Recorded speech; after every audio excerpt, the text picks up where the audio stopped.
Hi, it's me, Alana. So, I have 5 reasons why casual is the best sub-style. And starting with reason number one is that you can actually wear t-shirts with it. So, technically, I guess if you really wanted to, you could try wearing t-shirts with other sub-styles.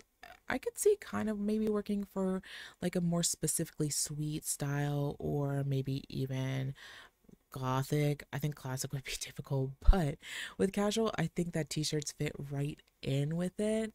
And for me, I have so many t-shirts. I go to a lot of concerts, and so I have so many band t-shirts. And to have a fashion that I wear at this point a couple days a week and be able to use my t-shirts in that fashion on a regular basis is great. And I think with t-shirts, it really only needs minimal styling for casual. So right now I have this little like collar thing that I'm using, and I have my little headpiece and like my wrist cuffs and everything. And that's like it basically, other than of course like, a skirt and a petticoat and all that important stuff.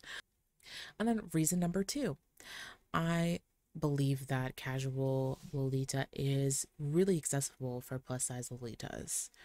And so, one of those reasons, again, going back to the t-shirt thing, is that even though there are some like cutsos, for example, and specific Lolita shirts that are made for plus size bodies, I know for me, I have bigger arms, and so a lot of those cutsos, they have elastic bands around the arm area, and it's always like a 50-50 if I feel like it's gonna work for me. Honestly, it's less than 50-50. I'm like, even if it does work, it's like it's gonna leave a mark on my arm at some point, and it's just like not comfortable for me. So of course, again, with t-shirts you don't have that problem, and I think that makes it really accessible. Also, in general, I think skirts are kind of underutilized within plus size Lolitas.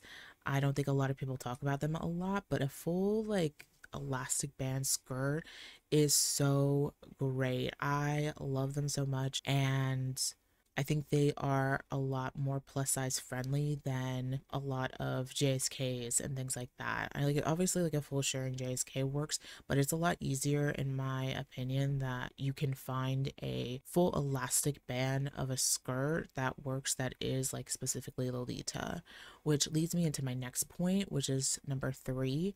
Casual tends to be less expensive. So of course, like things like, the t-shirt, that's gonna be less expensive, but also the skirts as well. So my two main staples for casual Lolita, one is a 30-ish dollar bodyline skirt that I did buy secondhand. So unfortunately, it's not something that you can buy readily. That's specifically Lolita, and I love it so much. It's probably the number one, my most favorite item in my Lolita closet that I have. And then the other skirt that I have isn't specifically Lolita, which we'll get into that, but it is a also a secondhand skirt. It is a Japanese brand. It's called as No as Pinky, but it's definitely not Lolita. And I got it for maybe about $15 secondhand. It was new with tax, so it was a little more expensive than like what I normally would buy for like a non-Lolita skirt, but like secondhand wise, but it is such a good skirt and it has pockets too, and I love it so much. And so when it comes to casual, I think there is a lot of wiggle room for what you can fit into what is Lolita. Now, this is true in general for Lolita, and this is something that is not a beginner friendly advice type of thing, but it's more so someone who's been in Lolita long enough to kind of figure out what works and what doesn't work. When you see a skirt, sometimes you can tell, like, yeah, like my petticoat's gonna fit under this and it's gonna make it look good.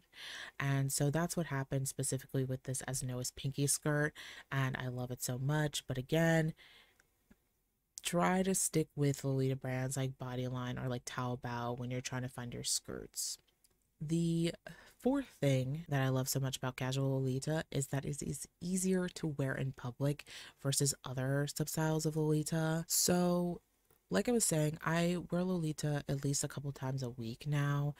And that's due to the fact that I wear it while I stream on Twitch, on twitch.tv/AlonJanelle. You should follow me there. But I don't really go outside that often in Lolita, and when I do, it's either a very like toned down style or casual because I don't want to be stared at that much while I'm like just walking around my local town, you know. I'm a lone Lolita for the most part, and standing out like way a lot, like if I was gonna wear like OTT or something like that, would make me feel like super uncomfortable. But wearing casual, like I don't care that much. I really only get compliments when I wear Lolita fashion out, and I think it is a really good first step if you wear casual first to, you know, especially again if you're a lone Lolita, to start off by doing that. And then if you do want to wear like OTT or something that's a little bit more intricate or a different sub style, you can work your confidence up from there. Then lastly but not leastly, number 5, I think that casual is so great because the range of what is considered casual is bigger than other substyles of Lolita. So one of the things I see often when it comes to like misattributing like a certain style to a chord is like, for example, an all black chord isn't necessarily a gothic chord. Depending on the motifs or the lace on the dress or the shape of the dress, it can be not a gothic chord, but it could be a classic chord, or it can even be a like sweet chord. That can sometimes be difficult for newcomers if that's something that you're trying to do. Whereas like casual is so, I think it's a lot easier to make a casual chord. Like you can either do something like I said, like a t-shirt skirt combo. That's my favorite. Even like a nice simple chord with maybe a smaller petticoat, that kind of maybe balances on the edge of like hime, for example, that can be put in the casual umbrella, and I think it works really well. Now, of course, I'm not the authority on what is and isn't casual, even though I obviously love it so much. But you're gonna get a lot less like flack. No, maybe not flag. People probably won't be like that mean online, but well, like publicly, I should say, publicly online, like on like comments on like whatever social media you're using about it. But also, again, I think you yourself are going to be able to see fitting that casual vibes is a lot easier than trying to again fit a specific category that you're like, this might be a little too sweet if you're used to doing sweet, or this might be a little bit too gothic if you're trying to hit like different types of substyles. I think casual is just across the board so much easier to fit into when the range is so much bigger than the main 3 substyles. So that is everything for my 5 reasons why I think casual is the best. And that's everything for this video too. So I do plan on making maybe some more Lolita fashion videos in the future. And who knows, maybe one day I'll show you all the dresses that I have. That's probably not gonna happen. That would be so long, and I don't really want to edit it. I hate editing so much, to be honest. But if you are interested in following any of my socials or anything else, I'll put those in the description. But thank you for watching if you watch this, and I hope you have a good rest of your day. All right, bye.